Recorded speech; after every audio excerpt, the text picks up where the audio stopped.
Now, this could be the possible reasons why the current President William Ruto is not going to fire the cabinet secretaries from Mount Kenya region at the moment, and more particular with the cabinet secretary for investments, trade and industry, none other than Honorable Moses Kuria.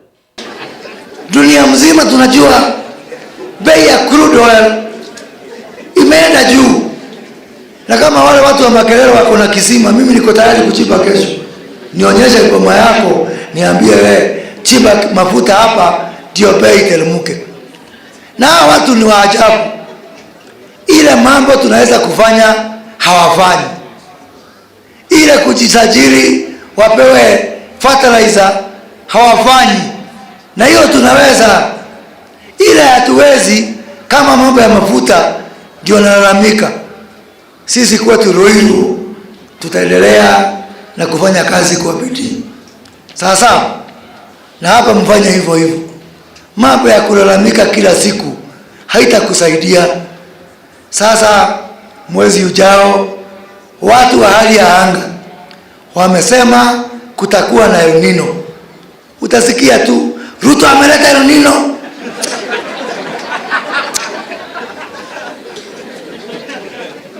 Unajua mtu ambao wako na kisirani, hata ukimkuta kwa swimming pool akiogelea atakwambia kwamba umempulizia vumbi.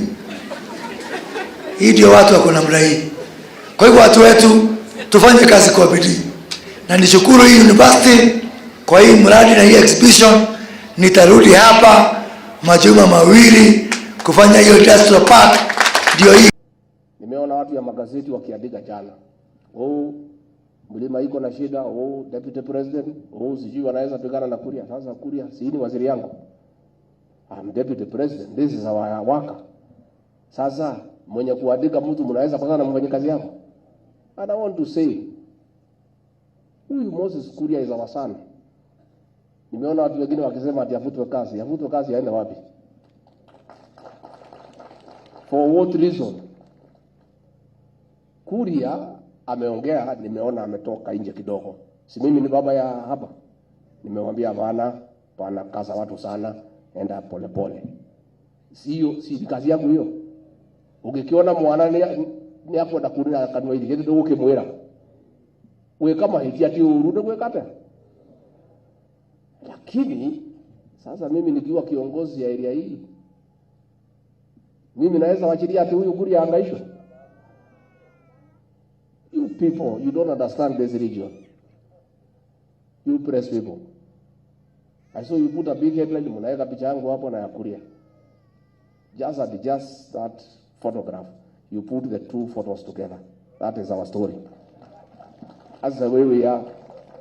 We are united in this region. Amutujui nyinyi. Nikutuona tu mnatuona. We are one people. And as long as our interests are threatened, we are one. Some of the things which we saw that an MP focused much in cabinet secretary, forgetting the residents from the constituency level that had voted them. Now, with the introduction of this new system of appointing cabinet secretaries, whereby you appoint someone who is not a member of parliament or serving in any position, and if you need to appoint him, then he must or she must resign from the seat that he or she is occupying. Now, moving down, we see the Deputy President, Rigathi Gachagua, also praising and giving praises to Moses Kuria. Even recently when Moses Kuria came up saying that the cost of fuel is high and there's nothing we need to do other than drilling our own boreholes for fuel. And then the Deputy President came up saying that Moses Kuria is our own from Mount Kenya region. We cannot fire him when Kenyan says that Moses Kuria was speaking badly about the government and to the Kenyans. Instead of selling hope, He was even discouraging Kenyans more by telling them kuchimba mafuta yetu, which many Kenyans had to give a reaction, and Moses Kuria had to be told to take care of his sentiments in the public. So the deputy president came up saying that Moses is our own. Nobody can touch him. I am there to make sure that he's being protected. So this also gives us a hint that how serious Moses Kuria is, and how he's going, is not going to be fired very soon.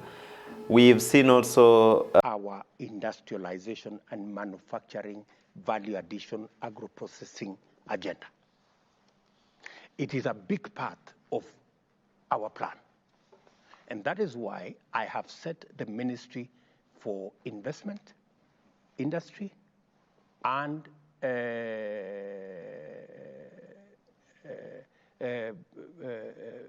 manufacturing, the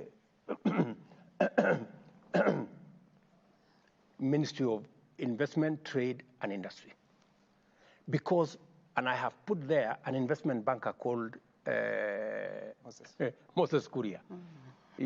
Moses Kuria, when he's not a politician, is a very serious professional. Oh, yeah? Right? And I have confidence that him and his team of PSS, I have given him 3 PSS, very serious people, they will deliver on that agenda. We want to reverse the slide back in our manufacturing. 17 counties. Of the required 24 by the Constitution to declare one to be a winner. So gave Mheshimiwa William Ruto, our president, the big opportunity compared to their opponents, the Azimio, which by central Azimio got roughly 1M votes. So these are now some of the reasons that the president, William Ruto, need to handle Mount Kenya region with gloves, because it seems now it's going to be slippery, because we have serious politicians from Mount Kenya region who are very ambitious and who could want to be leaders, maybe the president. So the likes of Samson Didi Nyoro, we have the likes of Jimmy Wanjigi, the likes of Martha Karua, leaders like Kimani Ichung'wah, and many others who are very ambitious from the Mount Kenya region will need to be handled with care. Now that the Deputy President, Rigathi Gachagua, inasmuch is very close and is the Deputy President at the moment, he also needs to be handled with great care. And we've seen how the President, William Ruto, is handling leaders, especially those for him from Mount Kenya region, and even trying to bring those against him close to him from Mount Kenya region. Now, Moses Kuria is one of the key politicians who fought very hard from Mount Kenya region to ensure that Mr. William Ruto is our president today. We remember during the coming of Moses Kuria to Kenyan politics, just after being the banker in Dubai and then coming back, joining the PNU as a party strategist, and joining Mwai Kibaki's government. So his political career seems to have begun admiring how Mwai Kibaki was ruling our country. Now he's going for Gatundu South and then becoming the MP there, and then being re-elected in 2017. So at this time, we see him now going against the former president, Uhuru Muigai Kenyatta, especially when he decided to bring in the handshake brother Raila Amolo Odinga, humiliating those supporting the deputy president. So here, Moses Kuria came in to support the agenda of Mheshimiwa William Ruto in the Mount Kenya region. So together with other Mount Kenya leaders, they sold the hustler narrative very well in Mount Kenya region until they won the election. So more particularly in the BBI issues, whereby Mheshimiwa Moses Kuria was fighting against BBI, telling the residents of Mount Kenya region how BBI is very expensive and how it had issues dealing with adding of positions, nothing for bei ya unga, bei ya chai, bei ya maziwa, and things affecting the local and common mwananchi from the central parts and eastern, that's Mount Kenya region. And now we've seen many times where the President, William Ruto, has been praising, giving praises to Moses Kuria, even when Kenyans think that Moses Kuria does not deserve. First, from his hate speech, we've seen him giving many speeches which are inciting to other communities and even to other individuals. And then the President, William Ruto, by then the Deputy President, coming out and cleaning and sanitizing Moses Kuria. During the demonstrations that we recently had as a country, we saw again Moses Kuria saying that Raila Amolo Odinga is going to die, is going to be shot dead during the demonstrations, and all over that. And again, we've seen the President coming out and defending Moses Kuria. We saw Moses Kuria during the BBI mobilization and public participations, coming out and even disrupting those meetings and even leading him to be arrested. So this brings out that the relationship between the President, William Ruto, and Moses Kuria need to be handled with great care.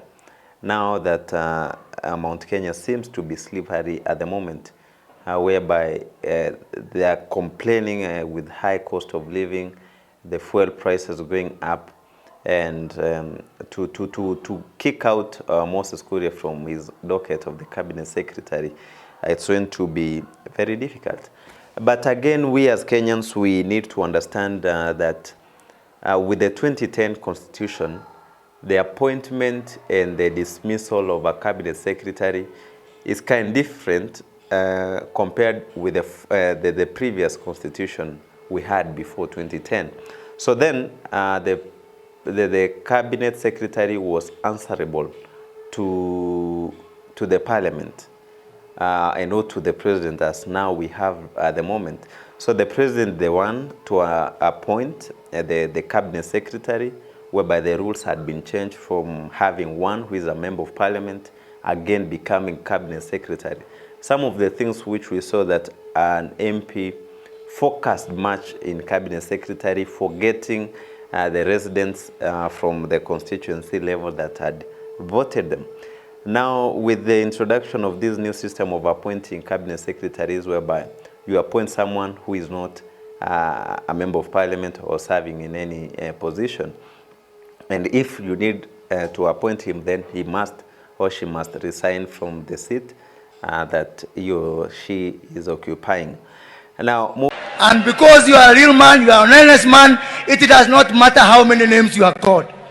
Wengine wetu tumuvumilia, tumeteswa, a lot of pressure, but tumesema tusimame na ukweli na hii barabara tafika. Kuna wengine wanasema ati kula ya mlima itagawanywa. Mheshimiwa Anne Waiguru, Mheshimiwa Rigathi Gachagua, Mheshimiwa Ishung'wa, Mheshimiwa Gavana Muthomi Njuki, Mheshimiwa Senator Linturi, Mheshimiwa Wamatangi, Mheshimiwa Wamaua, Mheshimiwa Alice Wahome, Mheshimiwa Faith Gitau. Sisi ndio tulikuwa tunashidia Uhuru kura na sisi ndio tulikuwa tunamwibia kura.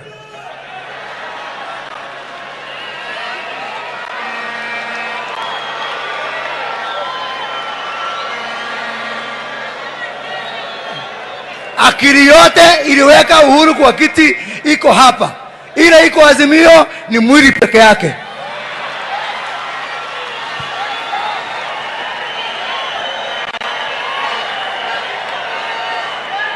And I want to assure you all, kama kuna mtu ataangusha William Ruto sio mlima. Because Uluwake is one team. And it is not something new. We have done it before. Tumempigia Uhuru kura sio mara moja, sio mara mbili, sio mara tatu. Finally, I want to announce to Kenyans that I have constituted a small committee to welcome Uhuru Nishaweli ambao wataishi milele na milele. Asanteni sana. One is that Mount Kenya region, that's the parts of eastern and the central provinces which merged up to bring 10 counties from that region, which has roughly 3 million votes, whereby the President William Ruto got around 2 million votes in the former and the previous election, 2022 general elections that we had. And now, in the push to have unity in our country, the central region has always been united, and we have issue with Rift Valley. So the North Rift and the South Rift are not united to have one block for voting. Compared with central mechanisms established within the region. For example, limestone that is found in the region should be processed within the region. Konza Techno City be fully operationalized in order to create jobs.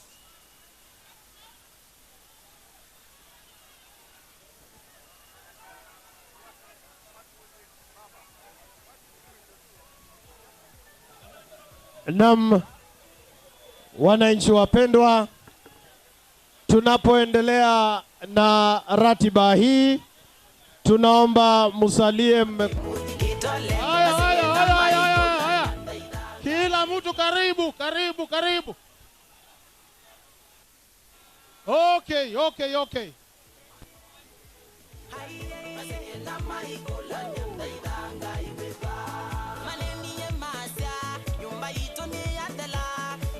Tukilia hapa tafadhali, tukilia hapa dulu. Ndome ujae.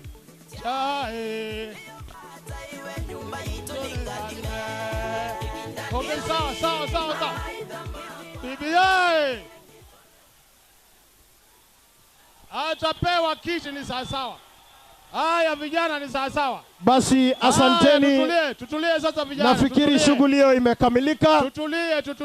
Tunaendelea na mkutano. I hope he was even discouraging Kenyans more by telling them kuchimba mafuta yetu, which many Kenyans had to give a reaction, and Moses Kuria had to be told to take care of his sentiments in the public. So the deputy president came up saying that Moses is our own. Nobody can touch him. I am there to make sure that he's being protected. So this also gives us a hint that how serious Moses Kuria is, and how he's is not going to be fired very soon. We've seen also him giving a hate speech against the media houses when he's being questioned, and we can see him coming up and saying this. So again, we can see Moses Kuria during his friendship with Uhuru Kenyatta. So when Moses is your friend, he's your friend. And when he decides to be your enemy, he decides to be your enemy completely. And maybe he's reading from the 48 laws of power and knows how to apply them well. Now, when you bring Moses Kuria close to you, he's your friend and can deliver well for you. But when now you sideline him, like at the moment, if we want to say now that from his speeches, his code of conduct, his docket of trade, investment, and industry is failing, and then I suppose Mheshimiwa William Ruto decides to replace him with another person from Mount Kenya. So chances are that Mount Kenya is going to be divided again. And once you divide Mount Kenya, you going to lose hope for getting the seat of a president in our country. So this will bring division, and he might join the opposition Like we've seen recently, Moses Kuria, wherever he goes, he gives praises, as we saw in Siaya, saying that Raila Amolo Odinga is a good politician, is a good person. So if Moses Kuria is being kicked out of UDA and Azimio, and together with him serving in cabinet secretaries, then it's going to give opposition another big advantage of joining the likes of Jimmy Wanjigi, the likes of Martha Karua, and then they will again divide the region, which is going to make it difficult for Mheshimiwa William Ruto for his. And then we seen that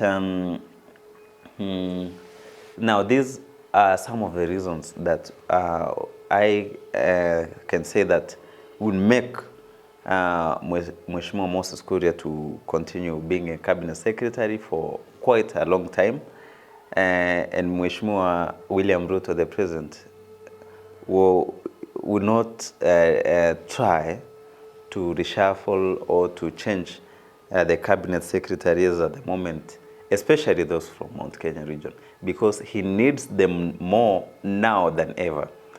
Because the moment he loses them now, amidst high cost of living, the prices of fuel are high, Kenyans are suffering, it's going to make him lose the voting bloc that he had been enjoying from Mount Kenya region. But again, we've seen Moses Kuria having a different opinion from the deputy president, Gachagua. Recently, we saw that when the president was out of the country, the deputy president and the prime cabinet secretary, Moses Kuria was all over saying that now is the acting president. And we've seen now the differences between the deputy president, especially the terms of shareholders, that the Kenya Kwanza government is that of the shareholders, and those with shares are the ones enjoying the government. We saw the likes of Silvana Sosoro and Moses Kuria coming up and telling us, now let's bring at the end to this narrative of shareholders. Anyway, we don't know what will come up to the end, but we want to believe that what will come up will come up. But for now, it's very difficult for kicking out Moses Kuria and other cabinet secretaries from Mount Kenya as a whole. Yeah. We must defend the free media. We must defend their right to criticize, to say whatever it is that they want to say, even to write propaganda, even to say the wrong things, even to write falsehood. You know, we must defend that right. But we must also defend the right of those who hold the media to account or who call out the media when the media goes rogue. We must also defend the right of people like Moses Kuria to speak their mind. The same way we are defending the media to say all the things they want, including the wrong ones, right? And I saw one journalist saying the president should defend us from Moses Kuria. That's fine. I will do my bit. But I want to ask them, so who is going to defend me from rogue media? Because I go through hell all the time. Yes. Yeah, so I think we need a fair balance. Yeah, we need a fair balance. And I think if they are feeling pain about what others say about them, it should tell them there are people who feel pain when they write falsehood about others. And I hope this will enable us to calibrate what we say, either way, against other people, for other people.